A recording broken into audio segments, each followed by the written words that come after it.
ಗಿಡಗಳಿಗೆ ಬೂದಿಯನ್ನ ಗೊಬ್ಬರವಾಗಿ ಬಳಸುವುದು ನಮ್ಮ ಹಿರಿಯರ ಕಾಲದಿಂದಲೂ ನಡೆದು ಬಂದಿರುವ ಒಂದು ಅತ್ಯುತ್ತಮ ಸಾವಯವ ಪದ್ಧತಿ. ಇದನ್ನು ಬಳಸುವಾಗ ಸ್ವಲ್ಪ ಮುನ್ನೆಚ್ಚರಿಕೆಯನ್ನ ನಾವು ತೆಗೆದುಕೊಳ್ಬೇಕಾಗತ್ತೆ. ಬೂದಿ ಕೇವಲ ಕಸ ಅಲ್ಲ, ಅದರಲ್ಲಿ ಗಿಡಗಳ ಬೆಳವಣಿಗೆಗೆ ಅಗತ್ಯವಾದ ಪೋಷಕಾಂಶಗಳು ಇವೆ. ಮೊದಲನೆಯದಾಗಿ ಪೊಟ್ಯಾಷಿಯಂ. ಇದು ಗಿಡಗಳಲ್ಲಿ ಹೂವು ಮತ್ತು ಹಣ್ಣುಗಳು ಚೆನ್ನಾಗಿ ಬಿಡಲು ಸಹಾಯ ಮಾಡುತ್ತದೆ. ಎರಡನೆಯದು ಕ್ಯಾಲ್ಸಿಯಂ. ಗಿಡದ ಕಾಂಡ ಮತ್ತು ಬೇರುಗಳು ಬಲಗೊಳ್ಳಲು ಇದು ಸಹಕಾರಿ. ಮೂರನೆಯದು ಮೆಗ್ನೀಷಿಯಂ ಮತ್ತು ರಂಜಕ. ಎಲೆಗಳ ಆರೋಗ್ಯ ಮತ್ತು ದ್ಯುತಿ ಸಂಶ್ಲೇಷಣೆಗೆ ಅಗತ್ಯ. ಇದನ್ನ ಹೇಗೆ ಬಳಸೋದು? ನೇರ ಬಳಕೆ ಮಾಡೋದಾದ್ರೆ ಗಿಡದ ಬುಡದಿಂದ ಸ್ವಲ್ಪ ದೂರದಲ್ಲಿ ಮಣ್ಣಿನ ಮೇಲೆ ಬೂದಿಯನ್ನ ಉದುರಿಸಿ ನಂತರ ಮಣ್ಣನ್ನು ಲಘುವಾಗಿ ಕೆದಕಿ ನೀರ್ ಹಾಕೋದು. ಇಲ್ಲ ದ್ರವ ರೂಪದ ಉಪಯೋಗ. 1 ಲೀಟರ್ ನೀರಿಗೆ 1 ಚಮಚ ಬೂದಿ ಬೆರೆಸಿ ಗಿಡಗಳಿಗೆ ಸ್ಪ್ರೇ ಮಾಡಬಹುದು ಅಥವಾ ಬುಡಕ್ಕೆ ಹಾಕಬಹುದು. ಇನ್ನು ಇದನ್ನ ಕೀಟನಾಶಕವಾಗಿ ನಾವು ಬಳಸಬಹುದು. ಎಲೆಗಳ ಮೇಲೆ ಬೂದಿಯನ್ನ ಉದುರಿಸುವುದರಿಂದ ಏನು ಗಿಡಕ್ಕೆ ಬಂದಿರೋ ಹುಳುಗಳು, ಎಲೆಗಳಿಗಾಗ್ಲಿ ಹೂವುಗಳಿಗಾಗ್ಲಿ ಅಥವಾ ಏನೇ ಕಾಂಡಗಳಿಗಾಗ್ಲಿ ಹುಳು ಬಿದ್ದಿರುತ್ತಲ್ಲ, ಅದನ್ನು ಹೋಗಲಾಡಿಸಲು ಇದು ಸಹಾಯ ಮಾಡುತ್ತದೆ. ಕೆಲವು ಹಾನಿಕಾರಕ ಕೀಟಗಳನ್ನ ನಿಯಂತ್ರಿಸಬಹುದು ಈ ಬೂದಿ ಸಿಂಪಡಣೆ ಮಾಡುವುದರಿಂದ. ಯಾವ ಗಿಡಗಳಿಗೆ ನಾವು ಇದನ್ನ ಹಾಕ್ಬಹುದು? ಬೂದಿ ಮಣ್ಣಿನ ಆಮ್ಲೀಯತೆಯನ್ನ ಕಡಿಮೆ ಮಾಡೋದು. ಹಾಗಾಗಿ ಇದು ತರಕಾರಿ ಗಿಡಗಳಾದ ಟೊಮೆಟೊ, ಬೆಂಡೆಕಾಯಿ, ಬದನೆಕಾಯಿ ಮತ್ತು ಮೆಣಸಿನಕಾಯಿ ಗಿಡಗಳಿಗೆ ತುಂಬಾ ಒಳ್ಳೆಯದು. ಇನ್ನು ಹಣ್ಣಿನ ಗಿಡಗಳಾದ್ರೆ ನಿಂಬೆ, ತೆಂಗು, ಬಾಳೆ ಗಿಡಗಳು, ಹೂವಿನ ಗಿಡಗಳಲ್ಲಿ ಗುಲಾಬಿ ಮತ್ತು ದಾಸವಾಳ ಗಿಡಗಳಿಗೆ ನಾವು ಬೂದಿಯನ್ನ ಹಾಕೋದ್ರಿಂದ ತುಂಬಾನೇ ಹೆಲ್ಪ್ ಆಗುತ್ತೆ. ಅದು ನೀವು ನೇರವಾಗಿ ಹಾಕಿ, ದ್ರವ ರೂಪದಲ್ಲಿ ಹಾಕಿ, ಅಥವಾ ನೀವು ಅದನ್ನ ಕೀಟನಾಶಕವಾಗಿ ಕೂಡ ಬಳಸಬಹುದು.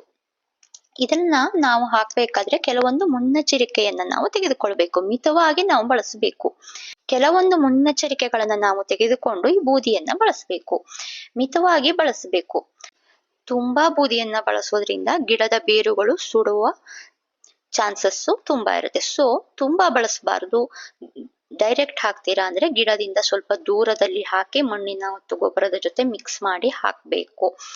ಮತ್ತೆ ತಿಂಗಳಿಗೊಮ್ಮೆ ಅಥವಾ 2 ಬಾರಿ ಮಾತ್ರ ಬಳಸಬಹುದು. ದಿನ ಹಾಕೋ ಹಾಗಿಲ್ಲ. ಎವ್ರಿ ಮಂತ್ ಅಲ್ಲಿ ಒಂದ್ಸರಿ ಆರ್ ಟ್ವೈಸ್ ನಾವು ಯೂಸ್ ಮಾಡಬಹುದು. ಮತ್ತೆ ಪ್ಲಾಸ್ಟಿಕ್ ಸುಟ್ಟೋಗಿರೋ ಬೂದಿನೆಲ್ಲ ನಾವು ಹಾಕಬಾರದು. ನಾವು ಕಸಗಳಿಗೆಲ್ಲ ಬೆಂಕಿ ಹಾಕಿ ಬೂದಿ ಮಾಡಿ ಅದನ್ನ ಗಿಡಗಳಿಗೆ ಹಾಕಿದ್ರೆ ಗಿಡ ಹಾಳಾಗ್ಬಿಡತ್ತೆ. ಅಂದ್ರೆ ಅದರಲ್ಲಿ ಪ್ಲಾಸ್ಟಿಕ್ ಆ ತರದ್ದೆಲ್ಲ ಅಥವಾ ಕಲರ್ ಮಿಕ್ಸ್ಡ್ ವುಡ್ ಆ ತರದ್ದೇನು ಇರಬಾರ್ದು. ಅದನ್ನ ಹಾಕ್ಬಹುದು. ಅಂದ್ರೆ ಕಟ್ಟಿಗೆ ಏನಿರತ್ತೋ ಅದನ್ನ ನಾವು ಸುಟ್ಟು ಹಾಕ್ಬಹುದು. ಇಲ್ಲ ಒಣಗಿದ ಎಲೆಗಳಿಗೆ ನಾವು ಬೆಂಕಿಯನ್ನ ಹಾಕಿ ಅದನ್ನ ಬೂದಿ ಮಾಡಿ ಹಾಕ್ಬಹುದು.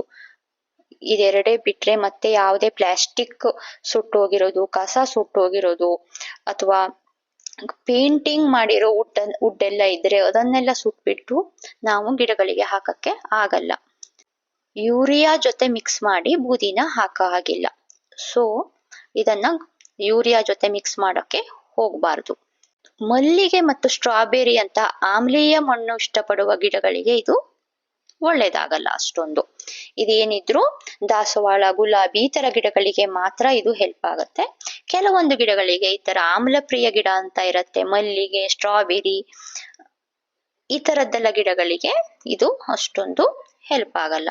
ಕೀಟ ನಿಯಂತ್ರಣ ಮಾಡೋದಕ್ಕೆ ಇದನ್ನ ಹೇಗ್ ಬಳಸೋದು? ಬೆಳಗ್ಗೆ ಸೂರ್ಯನ ಶಾಖ ಜಾಸ್ತಿ ಆಗೋದ್ರೊಳಗಡೆ ನಾವು ಇದನ್ನ ಹಾಕ್ಬೇಕು. ಗಿಡಗಳು ಇಬ್ಬನಿ ಬಿದ್ದು ಒದ್ದೆ ಇದ್ದಾವಾಗಲೇ ಬೂದಿಯನ್ನ ಸಿಂಪಡಣೆ ಮಾಡೋದ್ರಿಂದ ಎಲೆ, ಹೂವು ಅಥವಾ ಕಾಂಡದ ಮೇಲೆ ಏನೇ ಕೀಟಗಳು ಕೂತಿದ್ರು ಅದು ಓಡಿ ಹೋಗಕ್ಕೆ ಅಥವಾ ಸಾಯೋಕೆ ಇದು ಸಹಾಯ ಮಾಡುತ್ತೆ. ಸೊ ಇದೊಂದು ಹೋಮ್ ಮೇಡ್ ಫರ್ಟಿಲೈಸರ್ ಮತ್ತೆ ಕೀಟನಾಶಕ ಅಂತ ನಾವು ಹೇಳ್ಬಹುದು. ಮನೆಯಲ್ಲೇ ಸುಲಭವಾಗಿ ಕಡಿಮೆ ಖರ್ಚಿನಲ್ಲಿ ತಯಾರಿಸಿಕೊಂಡು ನಾವು ಗಿಡಗಳಿಗೆ ಹಾಕೋದ್ರಿಂದ ತರಕಾರಿ, ಹೂವು ಗಿಡಗಳು ಕೆಮಿಕಲ್ ಫ್ರೀ ಆಗತ್ತೆ. ನಮಗೂ ಒಳ್ಳೇದು, ಭೂಮಿಗೂ ಒಳ್ಳೇದು. ಸೊ ನಾವು ಟ್ರೈ ಮಾಡಬಹುದು. Thank you for watching.